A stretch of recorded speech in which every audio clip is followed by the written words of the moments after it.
আদর্শবান ছেলে হতে গেলে কি কি গুণ থাকা দরকার? মায়ের ওষুধ কেনার পয়সা দেয় না, শাশুড়িকে হজে নিয়ে যাচ্ছে, তাই উনি ভালো জামাই। আগে ভালো ছেলে হন, পরে ভালো জামাই হবে। আমরা এখানে অনেকে এমন আছে কি হিন্দু কি মুসলিম, ভালো ছেলে হতে পারিনি, ভালো জামাই হতে পেরেছি। আমার শ্বশুর লোককে কি বলে জানেন? আমার জামাই খুব ভালো। আমার শাশুড়ি লোককে কি বলে জানেন? আমার জামাই খুব ভালো। আর জন্মদাতা বাপটা কি বলে শুনবেন? ওকে জন্ম দিয়ে পাপ করেছি। পেটে ধরা মাটা কি বলে শুনবেন? পেটে ধরে ভুল করেছি। কেন? যে মা 10 মাস 10 দিন গর্ভে ধারণ করলো, 2.5 বছর দুধ পান করালো, শীতকাল বর্ষাকাল গ্রীষ্মকাল কোনো কালকে দেখলো না, আঁচল ঢাকা দিয়ে নিয়ে রাখলো, যে মা আমাকে আপনাকে আমার পেশাবের উপরে আমার মা ঘুমালো, আমাকে তার বুকের উপরে স্থান দিল, কেন? বাচ্চার ঠান্ডা লেগে যাবে বলে। যে বাপ মাঠে খেটে খেটে মাথার ঘামকে পায়ে ফেলে নিজের মুখের আহার কেটে খাইয়ে মানুষ করলো, আর আপনি কি করলেন? বাপের রক্ত ঝরানো পয়সায় আপনি এমএ পাস করলেন, মায়ের গহনা বেচা টাকা দিয়ে আপনি বিএড পাস করলেন, এমএ বিএড পাস করার পরে এসএসসি পরীক্ষা দিয়ে চাকরি পেলেন, আর বউটাকে ছেলেটাকে নিয়ে বারাসা থেকে ঘর ভাড়া করে থাকলেন, আর বৃদ্ধ পিতামাতাকে বৃদ্ধাশ্রমে রেখে এলেন। আপনাকে শিক্ষিত লোক বলাটাই হলো অপরাধ। আপনি হলেন নরকের কীট, জাহান্নামের খোরাক। What is the definition of education? Education কাকে বলে? শিক্ষা কাকে বলে? শিক্ষা কাকে বলে? What is the definition of education? ওই এডুকেশন শব্দটার মধ্যে লুকায়িত E D U C A T I O N. এক একটা লেটারের এক একটা গুণাগুণ আছে, তবেই তাকে এডুকেশন বা শিক্ষা বলে। ই থেকে ইগার্গি, ডি থেকে ডেভেলপমেন্ট, ইউ থেকে ইউনিভার্সাল, সি থেকে ক্যাপাবিলিটি, এ থেকে অ্যাক্টিভ, টি থেকে টলারেন্স, আই থেকে ইন্টেলিজেন্ট, ও থেকে ওবিডিয়েন্স, এন থেকে ন্যাচারাল।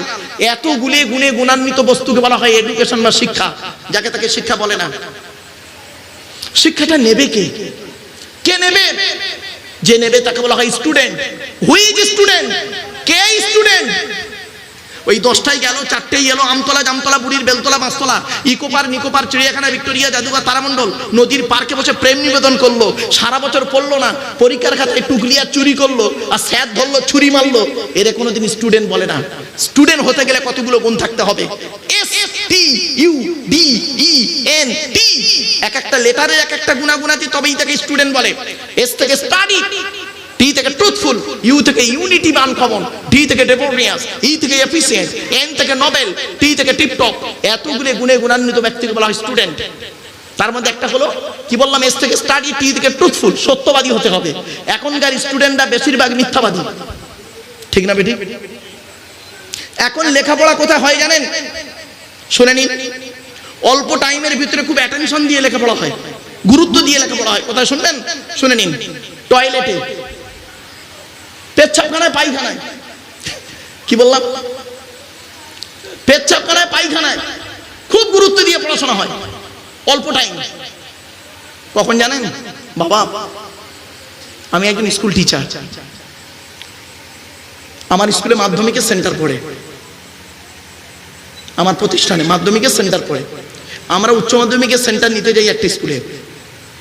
তো মাধ্যমিকের সেন্টারের সময় দেখবেন, উচ্চ মাধ্যমিকের সেন্টারের সময় দেখবেন, গার্লস এবং বয়েজ টয়লেটগুলোতে গিয়ে দেখবেন বইয়ের পৃষ্ঠা ছাড়া টুকলি, মাইক্রো জেরক্স, বই ফেলে রেখে চলে এসছে। আর সত্যিকার একটা স্টুডেন্ট, আদর্শবান স্টুডেন্ট, মেধাবী স্টুডেন্ট, তার পেশাব পেয়েছে, সে বুঝতে পারেনি, ওখানে টয়লেট করে চলে এসছে। যে ছেলেটা চুরি করে লেখাপড়া শিখলো, টুকলি করে চুরি করে লেখাপড়া শিখলো, সেই ছেলেটা আবার 20 বছর পরে দেখবেন মাস্টার, ডাক্তার, ইঞ্জিনিয়ার যাই হোক না কেন, সেই ছেলেটা দেখবেন চুরি করে পড়াশোনা করার পর 20 বছর পর তিনি আবার একটু স্টেজে এসে মাইক ধরে জনগণের উদ্দেশ্যে ভাষণ দিচ্ছেন। আর তার বক্তব্য শুনে জনগণ উপকৃত হবে, সঠিক পথ পাবে। ঠিক এটাকে বিশ্বাস করা কিরকম জানেন? কাঁঠালের আমসত্ত্বের মতো। আপনারা নর্থ 24 পরগনার মানুষ, আপনারা কাঁঠালের আমসত্ত্ব খেয়েছেন? আরে ভাই বলুন না, আরে হয় না, তা খাবে কি? এটা অকল্পনীয় শব্দ, রাগ করবেন না। শিক্ষাটা দেবে কে? যিনি দেবেন তাকে বলা হয় teacher. Who is teacher? K teacher? ওই 10টায় গেল, 4টেই এলো, আর মাসের 1 তারিখে এটিএম থেকে মাইনে তুললো টিচার না। শুনে নিন, টি ই এ সি এইচ ই আর, দয়া করে একটু শুনে যান। টি থেকে ট্রেনার, প্রশিক্ষণ প্রাপ্ত হতে হবে, তবেই তুমি টিচার। ই থেকে ইগারবি, আগ্রহী হতে হবে, তবেই তুমি টিচার। এ থেকে এবিলিটি, দক্ষতা থাকতে হবে, তবেই তুমি teacher. Most important letter C, C থেকে ক্যারেক্টার, চরিত্র ঠিক থাকতে হবে, তবেই তুমি টিচার। আজ থেকে 30 বছর আগে, 35 বছর আগের কথা বলছি। এই বয়স্ক লোকেদেরকে জিজ্ঞাসা করুন, আমরা আমাদের স্যারেদের দেখলে সাইকেল থেকে নেমে যেতাম, ঠিক না বেঠিক? কি হিন্দুর ছেলে মুসলমানের ছেলে ওসব দেখতাম না। এই স্যার আসছে, স্যার আসছে, সাইকেল থেকে নেমে যেতাম। হিন্দুর ছেলেরা প্রণাম করতো, গড় করতো, মুসলমানের ছেলেটা সালাম দিয়ে মোসাফা করে বলতো, স্যার ভালো আছেন স্যার। আর এখন কি হয়েছে শুনবেন? টিচার ছাত্রের সম্পর্ক সব জায়গায় নয়, বেশ কিছু জায়গায় টিচার ছাত্রের সম্পর্ক কি হয়েছে শুনবেন। বন্ধু বিড়ি চেয়ে খায়, খৈনি মলে দেয়। একটা সিগারেট, টিচার আর ছাত্র বন্ধু খাচ্ছে হাফ হাফ করে। এই হলো শিক্ষক ছাত্রের সম্পর্ক। আজ থেকে 30 বছর আগে টিচার আর ছাত্রীর সম্পর্ক কি ছিল? পিতা আর কন্যার নেই। মেয়েটি শিক্ষককে বাপের মতো ভক্তি করত, শ্রদ্ধা করত, আর শিক্ষক ছাত্রীটিকে নিজের কন্যা বলে মনে করত। এখন কি হয়েছে শুনবেন? সব জায়গায় নয়, বেশ কিছু জায়গায় টিচার ছাত্রীর সম্পর্ক স্বামী স্ত্রী। প্রাইভেট পড়াতে দিয়েছে, ইংরাজি করাতে দিয়েছে, ম্যাথ করাতে দিয়েছে, আরবি পড়াতে দিয়েছে, উনি বিয়েটাও পড়িয়ে নিয়ে বসে আছে। এই জন্যই প্রফেট মুহাম্মদ সাল্লাল্লাহু আলাইহি ওয়াসাল্লাম বলেছিলেন, দি Messenger of Allah peace be আপন হিম shed, the best among you those with good manner। নবী বলেন, তোমাদের মধ্যে উত্তম ব্যক্তি ওই লোকটা যার ক্যারেক্টার, চরিত্র ভালো, ওই লোকটাই হলো উত্তম ব্যক্তি। একজন উকিল, ব্যারিস্টার, মাস্টার, ডাক্তার, মোল্লা, মনীষা, পীর সাহেব, দরবেশ সাহেব, আমির সাহেব, মুফতি সাহেব যদি চরিত্র খারাপ হয়, আর একজন টোটোলার চরিত্র যদি ভালো হয়, টোটোলাটাই হলো আল্লাহর কাছে প্রিয় ব্যক্তি। Many loss is something lost, health loss is nothing lost, but character loss is everything lost। মানুষের যদি টাকা চলে যায়, ইনকাম করলে টাকাটা আবার ফিরে আসবে। মানুষের যদি শরীর চলে যায়, ভালো মন্দ খেলে শরীরটাও ফিরে আসবে। শর্করা জাতীয় খাবার, ফ্যাট জাতীয় খাবার, প্রোটিন জাতীয় খাবার খেলে শরীরটাও ফিরে আসতে পারে। কিন্তু বন্ধু, মানুষের যদি চরিত্র চলে যায়, চরিত্র কিন্তু আর ফিরে আসবে না। তাই নবী বলেছিলেন, 2 ঠোঁটের মাঝখানে, 2 রানের বীজখানে, এই দুটো জিনিসের গ্যারান্টি তোমরা আমাকে দাও, আমি তোমাদের জান্নাতের গ্যারান্টি দিয়ে দেবো। বাড়িতে গিয়ে দেখবেন, হয় ভদ্রলোকের নিচে খারাপ, নয় ভদ্রলোকের উপর খারাপ। তা কোনটার আলোচনা করব, নিচেরটা না উপরেরটা? হাতে টাইম তো খুব শর্ট, তো উপরেরটা কিছু আলোচনা করি, রাগ করবেন না। ছোটবেলায় পড়েছিলাম আমরা, মনে আছে? অপরের মাল না বলিয়া লইলে চুরি করিয়া হয়, তাই তো নাকি? আহা, রাগ করবেন না। হুকুমের কারেন্ট নিয়ে চাচা আমার পাকা চালিয়ে তাহাজ্জুদের নামাজ পড়ছে। বাপ মারা গেছে, চাচা বেঁচে আছে, ছোট ছোট ভাইপোদের সম্পত্তি চাচা নিজের নামে রেকর্ড করে বসে আছে, উনি আবার হাজি সাহেব। রাগ করবেন না। নবীজি বলেছেন, লানাল্লাহু মান সারাকা মানারাল আরদি, ওই সমস্ত লোকেরা জাহান্নামায় যাবে, গজব পড়বে তাদের উপরে যারা জমির আল কেটে কেটে জমি বাড়িয়ে নেয়। কত আলচোর চাচা বসে আছে আল্লাহই ভালো জানে। বাবা, এই কোরআনে আছে 250 রকমের হারাম। কত কত কত কত? আরে বলুন, এটা কথা বলুন প্লিজ। 250 রকমের হারাম আছে, আর 250 রকমের হালাল আছে। আপনি আমি কটা হারাম জানি? খুব বেশি হলে শুনুন, সুদ খাওয়া, মদ খাওয়া, ঘুষ খাওয়া, বিয়ের পণ নেওয়া, নারী নির্যাতন করা, জমির আল চুরি করা, হুকুমের কারেন্ট নেওয়া, শেষ। 250 রকমের হারাম আছে। তো 2-1টা হারাম বলবো, বলবো কি বলুন? একটা বলি, শুনে নিন। স্ত্রীর পিতামাতার গালি দেওয়া হারাম। স্ত্রীর পিতামাতার গালি দেওয়া হারাম। স্ত্রীর পিতামাতাকে, শ্বশুর শাশুড়ির গালি দেওয়া হারাম। আপনি কোথায় আছেন? আপনার মনে আছে ঈদের দিন সকালবেলা, হে মুসলিম, ঈদের দিন সকালবেলা আপনি কি করেছিলেন? আপনার স্ত্রী ঘুম থেকে উঠতে একটু দেরি করেছিল বলে আপনি তাকে করলেন কি, প্রথমে এসে রেগে মেগে গালি গালাজ করলেন, রেগেও ঘাচারি মেরেও দিলেন। তারপরে করলেন কি, তার মেয়েটা কাঁদছে, তবু আপনার রাগ মেটেনি। রাগ মেটেনি, আপনি তার মরা বাপটাকে কবর থেকে তুলে আনলেন, মরা মাটাকে কবর থেকে তুলে আনলেন।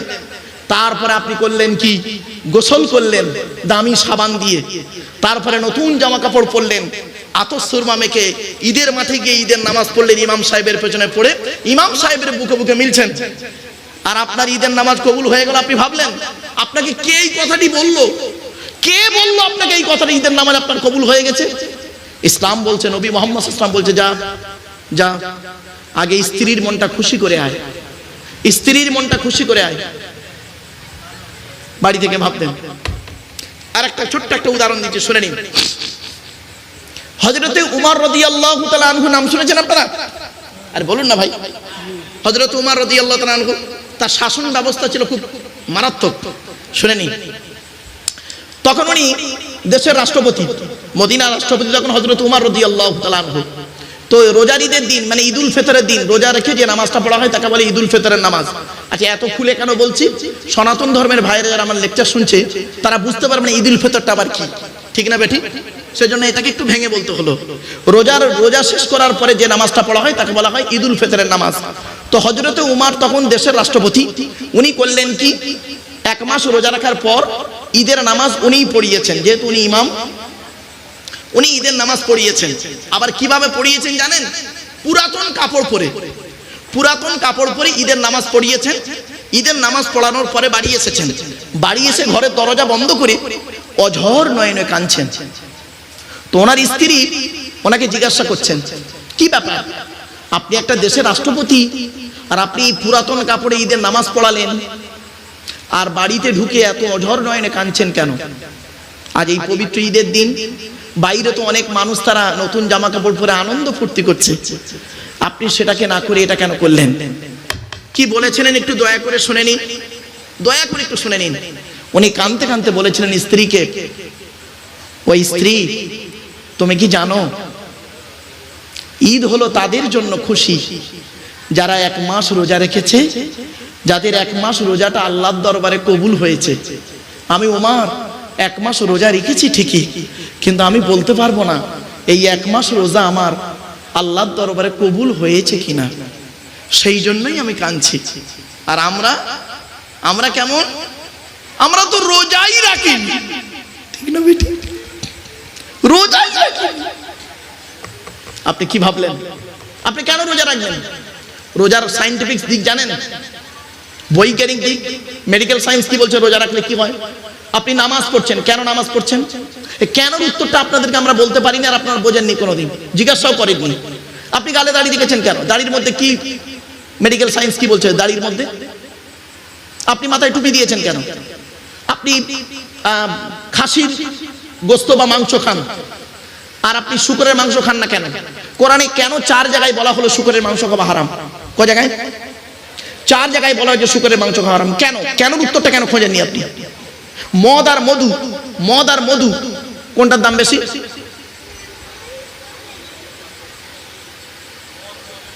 মদের দাম বেশি। Thank you. বাংলা মালের কথা বলিনি। বাংলা মালের প্যাক এখন 30 টাকা, আর ইংলিশ মাল শুনলে মাথা খারাপ হয়ে যাবে আপনাদের। কি মাল খেয়েছেন আপনারা? ইংলিশ মাল কটা মাল জানেন? ওই হুইস্কি আর কিংফিশারটাই তো খান। Whisky, Kingfisher, McDonald, black wine, রিগমিল, ব্লক, ব্রাইন, সব মদের নাম বললাম, দামি দামি মদ। যারা খায় তারা বুঝতে পারছে এই মদ কোরআনে আছে। 4 জায়গায় মদ খাওয়া হারাম লেখা আছে। কেন কোরআনে বলা হলো মদ হারাম আর মধু হালাল? কেন উত্তরটা আপনি কেন খুঁজলেন না? আপনি পেশাব ফিরলেন এক জায়গা থেকে, পায়খানা ফিরলেন আর এক জায়গা থেকে, ওই জায়গাটা 3 বার ধৌত করলে তো হয়ে যেত।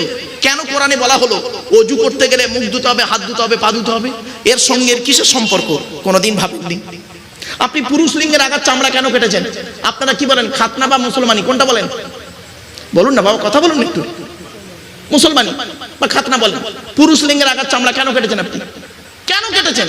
এখন যদি আপনাকে কেউ প্রশ্ন করে যে ভাই এই যে মুসলমানি আপনি হন, এটা কি মুহাম্মদ সাল্লাল্লাহু আলাইহি সাল্লাম এটা করেছেন? আপনি উত্তর দিতে পারবেন? এখন যদি আপনাকে প্রশ্ন করা হয় যে আপনার যে মুসলমানি হলো বা খাতনা হলো কে করে দিল? হাজাম বলেন তো নাকি আপনারা? কি বলেন? হাজাম এসে তো করে। আর মুহাম্মদ সাল্লাল্লাহু আলাইহি সাল্লামে কে বা মুসলমানি খাতনা করে দিয়েছিলেন? আপনি কি উত্তর দেবেন? মারামারি করবেন না, প্রশ্ন করতে পারে সে। আপনার দায়িত্ব হলো সুন্দর করে বুঝিয়ে দেওয়া। এরই নাম হলো ইসলাম। বাপেরা বাড়ি থেকে ভাববেন প্লিজ, আমার এই কথাগুলো হয়তো সাময়িক আপনাদের একটু রাগ হবে, শুনতে খারাপ লাগবে। আপনি কেন খোঁজেননি? আপনার দরকার ছিল খোঁজার। আপনাদেরকে আমরা এইভাবে বলিনি, আপনাদেরকে কিভাবে ওয়াজ করেছি? দিল জানের মা দিল 6টা আন্ডা, আল্লাহ তারা কবরে করো জান ঠান্ডা। এরা বলে সুবহানাল্লাহ। এই তো। আর আপনারা তাই সুবহানাল্লাহ বলে বাড়ি গেছেন, যার ফলে প্রবলেমটা এখন দাঁড়িয়ে গেছে। অনুরোধ করে বলছি বাপ, একটু মাথায় রাখুন। চলুন, টাইম আছে এখন বাবা? কত বাজে? কত বাজে বাবা?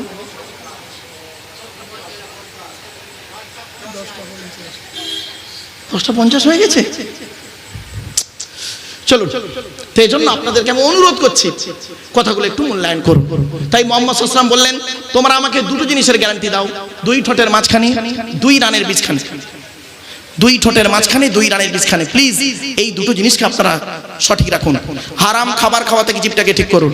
মনে রাখবেন, হারামের বিরিয়ানি ভাতের থেকে, হারামের বিরিয়ানি ভাতের থেকে হালালের ডাল ভাতটাই ভালো, ঠিক না বেঠিক? খবরদার, আপনাদেরকে আমি করজোড়ে নিবেদন করছি, হারামের বিরিয়ানি ভাতের থেকে হালালের ডাল ভাতটাই ভালো।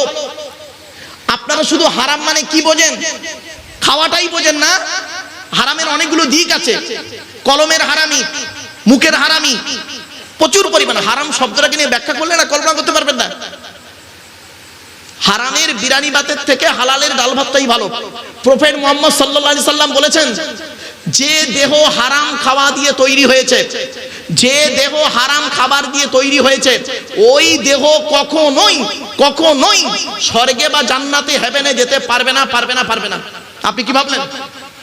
আপনি গালে দাড়ি রেখেছেন, মাথায় টুপি দিয়েছেন, তাহাজ্জুদে নামাজ পড়ছেন, কিন্তু আপনার খাদ্যটা হয়েছে হারাম, আপনার কর্ম হয়েছে হারাম।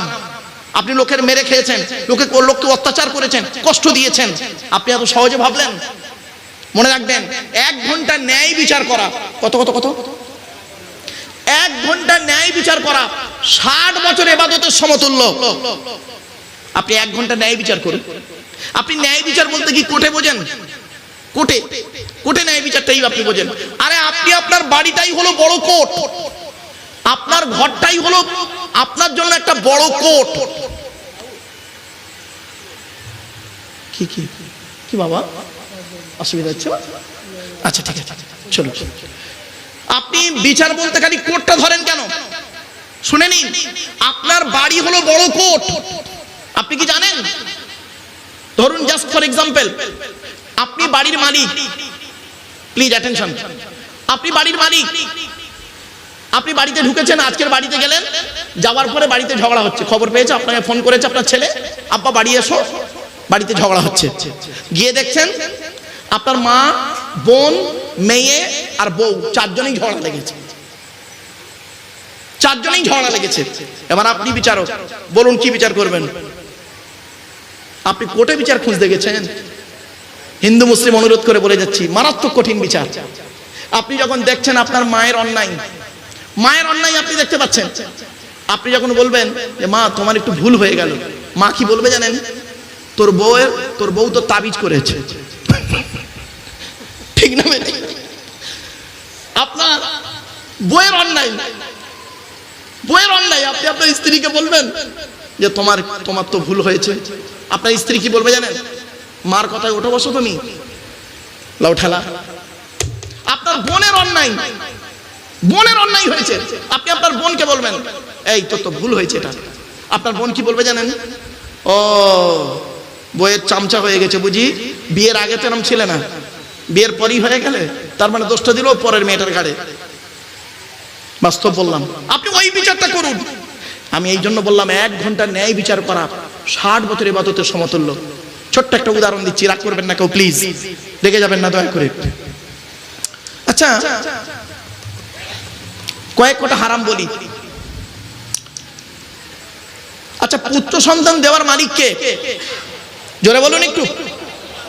আল্লাহ। কন্যা সন্তান দেওয়ার মালিক?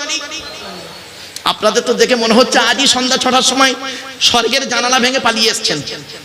রাগ করবেন না, কত ভদ্র ভাষায় আপনারা বললেন আল্লাহ পুত্র কন্যা দেয়। তা আল্লাহ যদি কন্যা সন্তান দিল, তো একটা মেয়ে ছেলের 6টা কন্যা সন্তান হয়েছে বলে তার শাশুড়ি তার বৌমাকে কেন বলে তোর পেটে বেটা ছেলে নেই? লজ্জা করলো না আপনার? চলুন দেখি মেডিকেল সায়েন্স কি বলছে আর কোরআন কি বলছে আর বাস্তব কি বলছে দেখি। আপনারা তো বললেন, আচ্ছা বাস্তবটাই আগে বলি, আপনারা তো বললেন কন্যা সন্তান দেবার মালিক আল্লাহ। তাহলে শুনে নিন, 2004 সালে, আজ থেকে 22 বছর আগের ঘটনা, 2004 সালে মালদা জেলাতে একটা মেয়ে ছেলের 4টে কন্যা সন্তান হয়েছে বলে ওই মেয়েটির স্বামী বলেছে তুই বেরো, বাড়ি থেকে বের করে দিয়েছে। বাধ্য হয়ে ওই মেয়েটি কন্যা সন্তান দুটোকে নিয়ে, জোড়া যমজ সন্তান হয়েছে, কন্যা সন্তান লাস্টের দুটো সন্তান, কন্যা সন্তান দুটো নিয়ে রেল লাইনে শুইয়ে দিয়েছে, তোরাও মর আমিও মরি। আপনি কোথায় আছেন? আপনি কি জানেন কন্যা সন্তান কি আনে? শুনে নিন। পৃথিবীতে একজন নবী ছিল, ইহুদিদেরকে হেদায়েত করার জন্য একজন নবী এসেছিল, নাম হলো মুসা নবী। নাম শুনেছেন আপনারা? আরে ভাই বলুন না। তো মুসা নবী একদিন সৃষ্টিকর্তা আল্লাহকে বলছেন, আল্লাহ আপনি খুশি হলে কি করেন? তো সৃষ্টিকর্তা বলেছিলেন, মুসা যে এলাকায় খুশি হই, যে এলাকার মানুষের উপরে আমি খুশি হই, ওই এলাকায় আমি আকাশ থেকে বাড়ি বর্ষণ করি, অর্থাৎ পানি বর্ষণ করি। তারপরে মুসা নবী বলেছিলেন, ওগো দয়াময় সৃষ্টিকর্তা আপনি তার থেকে বেশি খুশি হলে কি করেন? তো সৃষ্টিকর্তা বলেছিলেন, মুসা আমি তার থেকে বেশি খুশি হলে, যে ব্যক্তির উপরে আমি খুশি হই ওই ব্যক্তির বাড়িতে আমি মেহমান অতিথি পাঠিয়ে দিই। আপনারা কি জানেন আজকের এই জলসাকে কেন্দ্র করে, মাহফিলকে কেন্দ্র করে যাদের বাড়িতে অতিথি এসেছেন, মেহমান এসেছেন, তারা কত বড় ভাগ্যবান। কিন্তু দুঃখের বিষয় কি জানেন, অতিথিরা আসেন আর খাওয়া দাওয়া করে পালিয়ে যান। এটা ঠিক নয়, খারাপ সেন্স নেবেন না। তারপরে মুসা নবী বলেছিলেন, ওগো দয়াময় সৃষ্টিকর্তা আপনি সব থেকে বেশি খুশি হলে কি করেন?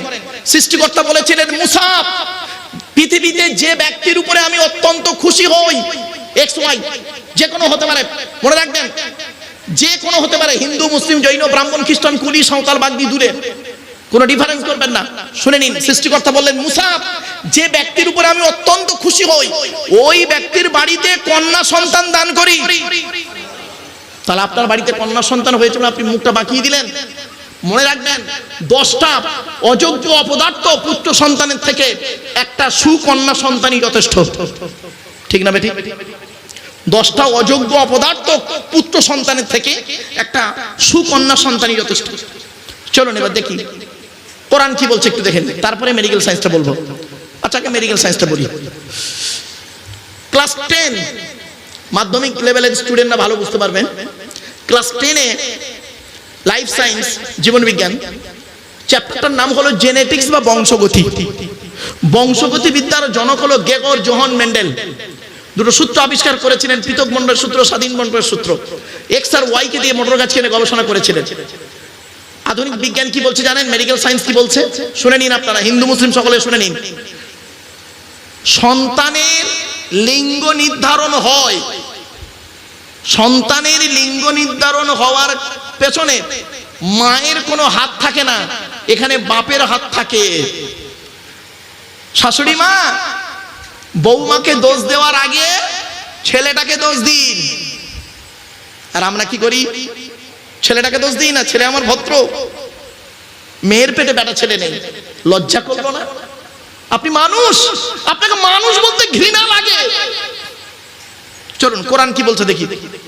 পবিত্র কোরআন 25 নম্বর পারা বা খণ্ডে। আচ্ছা আমি এই দুটো শব্দ ইউজ করছি, পারা বা খণ্ড, তাই না?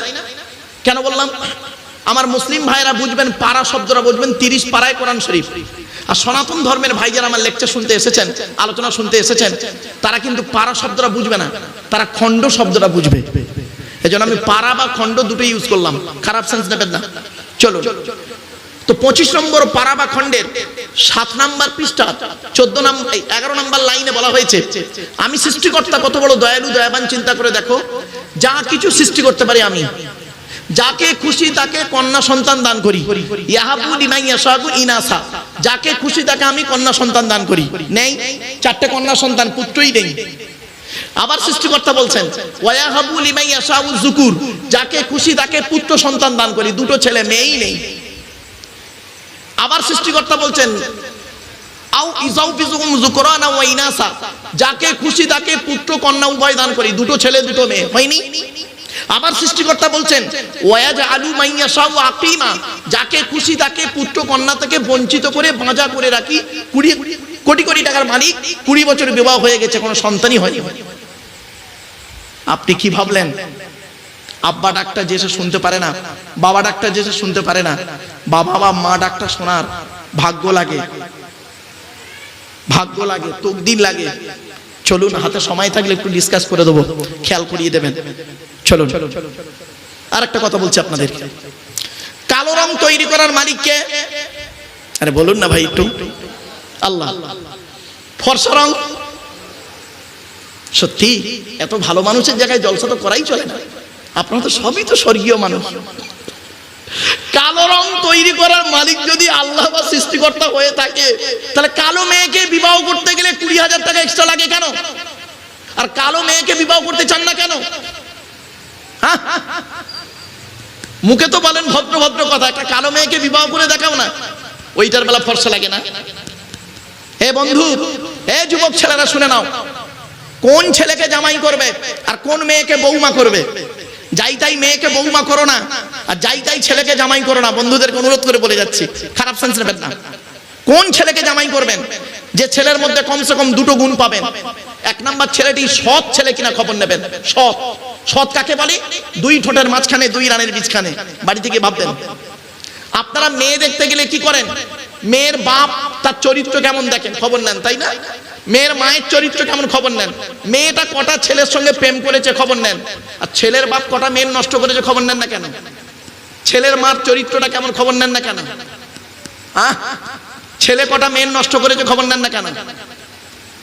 ও, সমস্যা এই জায়গাটায়। কারণ ভারতবর্ষের 1000টা পুরুষের মোকাবেলায় 936টা মেয়ে। ক্রাইসিস হলো মেয়েদের, বুঝতে পারেন না? আর অন্যান্য দেশে ছেলের তুলনায় মেয়ের সংখ্যা বেশি। আমেরিকায় 78 লক্ষ মেয়ে বেশি ছেলের থেকে। অস্ট্রেলিয়ায় বহু ছেলের থেকে মেয়ে বেশি। ইংল্যান্ডে ছেলের থেকে মেয়ে বেশি। সারা পৃথিবীতে ছেলের তুলনায় মেয়ের সংখ্যা বেশি। একমাত্র দেশ হলো ভারতবর্ষ, যেখানে ছেলে 1000টা ছেলের তুলনায় 936টা মেয়ে। তার একটা কারণ হলো, একটা কারণ আপনাদেরকে ইঙ্গিত দিচ্ছি, ভ্রূণ হত্যা। ভ্রূণ হত্যা। যখন দেখে, অনেকে আছে যখন দেখে স্বামী স্ত্রী আনন্দ ফুর্তি করলো, স্ত্রীর পেটে বাচ্চা এসে গেছে, 2 থেকে 3 মাস যখন হয়ে, 4 মাস হয়ে যাবার পরে বাচ্চা যখন লিঙ্গ নির্ধারণ হয়ে যায়, তখন বুঝে নেয় মেয়েটি ছেলে, বাচ্চাটি পুত্র না কন্যা। যদি কন্যা হয়, অনেকে টাকার মাধ্যমে বিভিন্ন অ্যাঙ্গেলে ওকে ওয়াশ করে মেরে দেয়, আর পুত্র সন্তান হলে ওটাকে রেখে দেয়। খবরদার ভ্রূণ হত্যা করবেন না। আমি ছোট্ট একটা উদাহরণ দিয়ে, কেউ রেগে যাবেন না, আমাকে ভুল বুঝবেন না, বাস্তবটাই বলছি। ধরুন স্টেজে আমি এখনই একটা ছুরি নিয়ে, জাস্ট ফর এক্সাম্পল, আমি একটা ছুরি নিয়ে ভদ্রলোককে মেরে দিলাম, লোকটি স্টেজেই মারা গেল। আপনারা দেখলেন অন ক্যামেরার সামনে। এই ক্যামেরাটাকে নিয়ে কোর্টে গেলেন। কোর্টের ভারতীয় সংবিধান according to Indian law, not only according to Indian law, দুটো ল নিয়েও তো টুকটাক পড়াশোনা করেছি, বাস্তবটাই বললাম। ভারতের সংবিধান অনুযায়ী অ্যাকর্ডিং টু ইন্ডিয়ান ল, তো অ্যাকর্ডিং টু ইন্ডিয়ান ল পরিপ্রেক্ষিতে আমাকে কি করা হবে? জজ আমাকে মৃত্যুদণ্ড দিল, কি যাবজ্জীবন কারাদণ্ড দিল। তো আপনারা সাক্ষী দিলেন। আচ্ছা, আপনারা সাক্ষীটা দিলেন কিভাবে, কিসের ভিত্তিতে? চোখে দেখেছেন, তাই তো? কোর্ট আপনাদের জিজ্ঞাসা করবে আপনারা কেউ সাক্ষী আছেন? তো আপনারা বলবেন হ্যাঁ আমরা সচক্ষে দেখেছি, এই ব্যক্তি স্টেজে ওই ব্যক্তিকে ছুরি দিয়ে মেরে দিয়েছে। তো আপনি দেখতে পেলেন বলে আপনি সাক্ষী দিলেন, আমাকে ফাঁসির মঞ্চে ঝোলানো হলো। কিন্তু এখানে অনেক খুনি বসে আছে, কি হিন্দু কি মুসলিম, অনেক খুনি বসে আছে, যারা ভেতরে ভেতরে খুন করে বসে আছে। দেখবেন, শুনে নিন, এই কোরআনে বলা হয়েছে লা তাকতুলু আওলাদাকুম মিন খাশিয়াতি ইমলাক। হে পৃথিবীর মানব জাতি, এখানে হিন্দু মুসলিম কোনো পার্থক্য নেই। হে পৃথিবীর মানব জাতি, তোমরা তোমাদের সন্তানদেরকে খাবার ভয়ে হত্যা করো না। কেন? আমি তাদের খাওয়াই, তোমাদেরও খাওয়াই। স্বামী স্ত্রী আনন্দ ফুর্তি করলো, বাপের পৃষ্ঠ হতে মায়ের পেটে যখন বাচ্চাটা এলো, ওরা দুজনে মিলে যুক্তি করলে বাচ্চাটা নেওয়া যাবে না। 499 টাকা দামের ট্যাবলেট খাইয়ে, ইনজেকশনের মাধ্যমে, ওয়াশের মাধ্যমে বাচ্চা মেরে দিয়েছেন। মনে রাখবেন, ওই বাচ্চাগুলোকে কিয়ামতের মাঠে সৃষ্টিকর্তা কোরআনে বলা হয়েছে, ওই বাচ্চাগুলোকে আমি কিয়ামতের মাঠে জীবিত করে জিজ্ঞাসা করব, ওয়াইজাল মাউউদাতু সুইলাত বিআইয়ি যামবিন কুতিলা। কোন অন্যায়ের কারণে তোমাদের পিতামাতা তোমাদের হত্যা করেছিল, একটু বলো আমাদেরকে, আমাকে বলো। তখন এই মাসুম মাসুম বাচ্চারা বলবো, গো দয়াময় সৃষ্টিকর্তা, আমরা হত্যা হতে চাইনি, বাপের পৃষ্ঠ হতে মায়ের পেটে বাপ আর মা আনন্দ ফুর্তি করলো, বাপের পৃষ্ঠ হতে মায়ের পেটে এলাম, আর বাপ আর মা দুজনে মিলে যুক্ত করে ডাক্তারের পরামর্শ নিয়ে আমাদেরকে ইনজেকশন ট্যাবলেটের মাধ্যমে, ওয়াশের মাধ্যমে মেরে দিয়েছে। আজকের দিনে যদি নরকে দিতে হয়, নরকে যদি দিতে হয়, ওই বাপ আর মা ডাক্তারটাকে ঢোকান, তারপরে যা বিচার হয় আমাদের করবেন। কোথায় আছেন আপনি? আপনি কটা বাচ্চা মেরেছেন তার ঠিক নাই, এখন দাড়িটা পেকে গেছে, 6 বার হজ করেছেন, 12 বার ওমরা করেছেন, মনে করছেন আপনি ধোয়া তুলসী পাতা হয়ে গেছেন। ভাবলেন কি করে? ভাবলেন কি করে? এজন্য পাপের কথা খেয়াল করে, আমি এজন্যই বলেছিলাম নিজের পাপের বাটখারা দিয়ে অন্যের পাপ আমরা ওজন করা মানুষ। কিছু বুঝতে পারছেন আমার আলোচনা?